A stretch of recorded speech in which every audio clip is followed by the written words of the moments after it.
Well, this is an India Today exclusive that we are breaking on this bulletin as of now, as NIA prepares to file a charge sheet in the Pathankot terror attack case. India Today has exclusively accessed the Parliamentary Standing Committee report on Home Affairs, which has made scathing remark on Home Ministry's security preparedness on Pathankot terror attack. The Committee of Home Affairs of Rajya Sabha is on demand of grants but mention Pathankot attack in Chapter 6. Two recommendations on the dastardly attack by Jaish-e-Mohammed terrorists on the airbase have been rejected by the MHA. Four accepted and two partially accepted. The committee has questioned Ministry of Home Affairs as to why, in spite of terror alert in advance, terrorists still managed to breach the high security airbase. Kamaljeet Kaur Sandhu, my colleague, is now joining me live for more on this story. Kamal, in fact, accessed this report for India Today. Kamal, first of all, take us through the main points, the scathing remarks that have been made in this report against the Ministry of Home Affairs. Well, Ankit, what is very clear is that the Committee of Standing Committee of Parliament on Home Affairs is extremely unhappy with the way these terror attacks have taken place. So this entire Chapter 6 is based on Pathankot terror attack. It clearly asks very pertinent questions. One being, why was Pakistan JIT allowed? Second, if SP was abducted, this Punjab SP Salvinder Singh was abducted by terrorists, and they claimed that they would be attacking a defense establishment. Why was he not taken seriously? Why was time wasted? The other part is obviously about questions raised as to why there has been a breach. Why is Indo-Pakistan border so unsafe that men carrying guns, terrorists could actually simply infiltrate? This despite our BSF is patrolling their borders.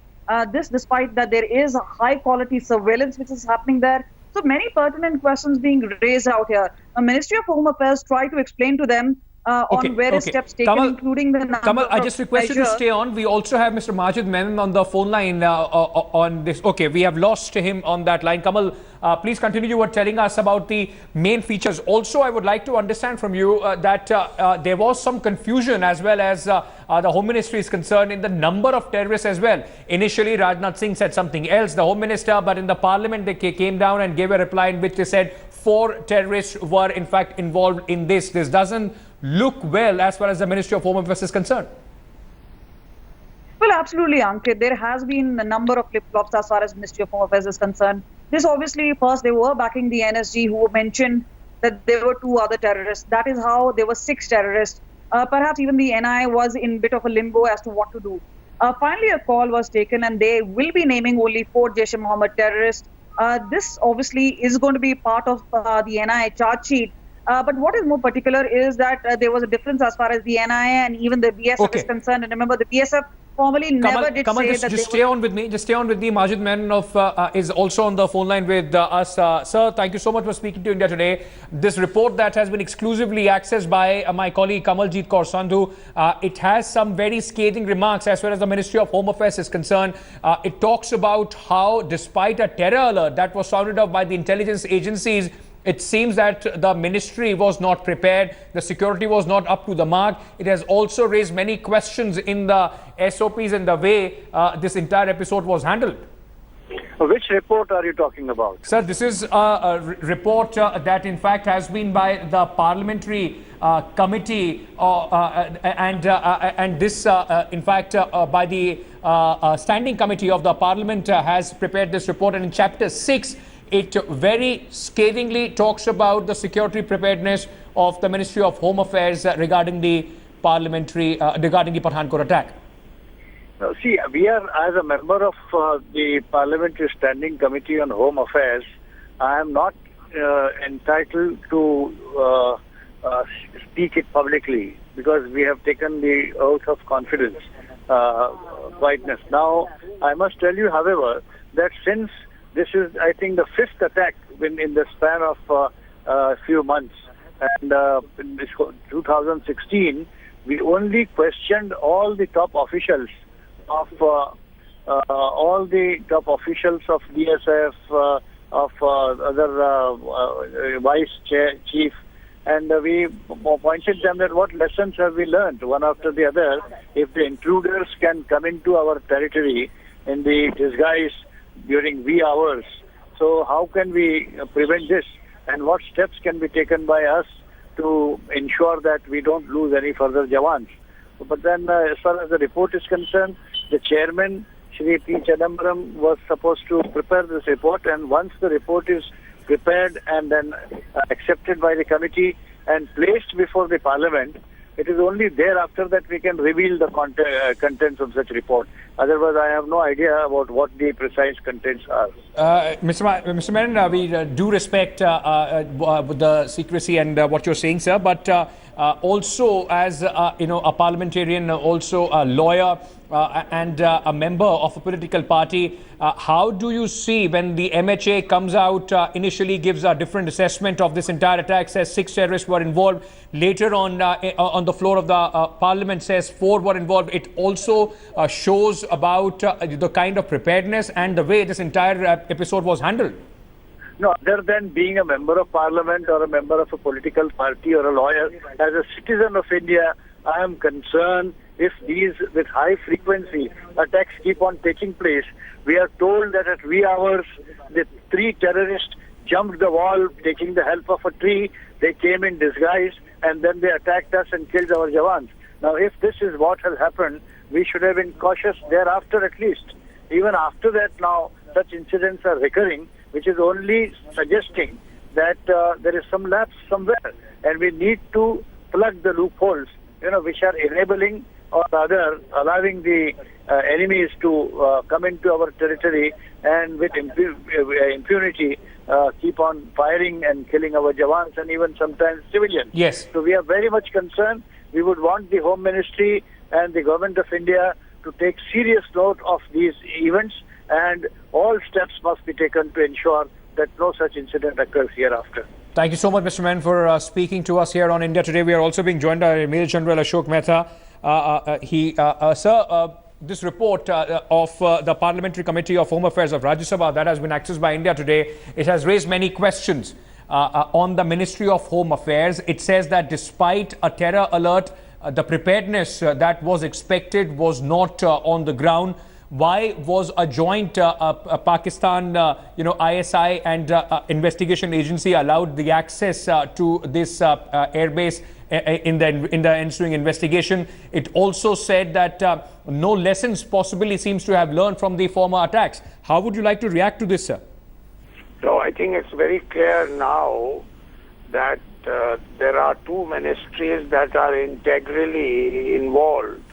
One is the Ministry of Home, which deals with the paramilitary forces, and the other is the Ministry of Defense, where this particular attack in Pathankot took place. Now, 2 things are very clear. One, that the border remains porous, and until that report by the former Home Secretary, he has produced a very elaborate report on plugging the border, the international border, and so that's one part of it. There is another report which has been produced by the Ministry of Defense under former Vice Chief of Army Staff, Lieutenant General Philip Compos. Yes. Who has produced the report about the laxity as well as the lack of preparedness on the part of these military installations like the Pathankot Air Base. Now, both in the implementation of the I think it's the former Home Secretary, I forget his name, yes, or who by that name, and the Philip Campos report. So the first thing that has to be done is that these reports have to be translated into what action is required to be taken on the ground. And those actions have to be taken on the ground. But the bigger thing is better coordination between the Ministry of Home and the Ministry of Defense. They are working in watertight compartments. Now, people tell me, and I'm not, don't want to point fingers at any one particular agency, that Yes. most of these infiltrations are taking place across the IB where the BSF is deployed. Now, it is no secret that a rampant border smuggling, drug trafficking, all that goes on across the international border. And therefore, unless the agency which is responsible for the international border... All right. Thank you so much, sir. In fact, we are also being joined by Colonel Arison Singh. He is a defense expert. Mr. Singh, this Parliamentary Committee for Home Affairs for Rajya Sabha's report that was being prepared on the Pathankot attack and other issues as far as the Ministry of Home Affairs is concerned, certain grants and all. In one chapter, it speaks specifically about the ill preparedness of the Ministry of Home Affairs, of various agencies. It also talks about why was it the access to the Pakistani counterpart of the ISI and others were given to this sensitive airbase.